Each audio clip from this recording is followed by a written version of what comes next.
ধনী বানিয়ে দিবেন। দোয়াটি করবেন কখন? ফজরের নামাজের সময় 2 রাকাত সুন্নতের পরে, ফরজের আগে। মনে রাখবেন, আজানের পরে, একামতের আগে এই সময়টা আমরা অনেকেই মসজিদে গিয়ে চুপচাপ করে বসে থাকি। আপনি এই সময় আল্লাহর কাছে দোয়া করবেন। এই সময় দোয়া করলে আল্লাহ তাআলা সেই দোয়াটা কবুল করে নেন। আর দোয়া লা ইউরাদ্দু বাইনাল আযানি ওয়াল ইকামা, তিরমিজি শরীফের হাদিস, আবু দাউদ শরীফের হাদিস। আজান ও ইকামতের মাঝখানে দোয়া করলে সেই দোয়াটা কবুল ফিরিয়ে দেওয়া হয় না, সেই দোয়া কবুল করা হয়। আপনি যখনই যেই নামাজে মসজিদে যাবেন, আজান দিয়েছে, একামত হতে একটু দেরি হয়, আপনি সুন্নত পড়ে চুপচাপ বসে থাকবেন না, গল্প করবেন না, আপনি আল্লাহর কাছে দোয়া করবেন। আল্লাহ তাআলা আপনার সকল দোয়াগুলো কবুল করবেন।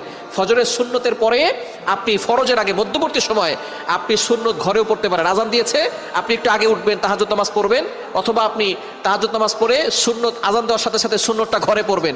ঘরে পড়ে মসজিদ যদি কাছে হয় তাহলে ঘরে বসে আমল করতে পারবেন, অথবা আপনি চলতে ফিরতে আপনি আমলটা করতে পারবেন। দোয়াটি হচ্ছে লা ইলাহা ইল্লাল্লাহুল মালিকুল হাক্কুল মুবিন।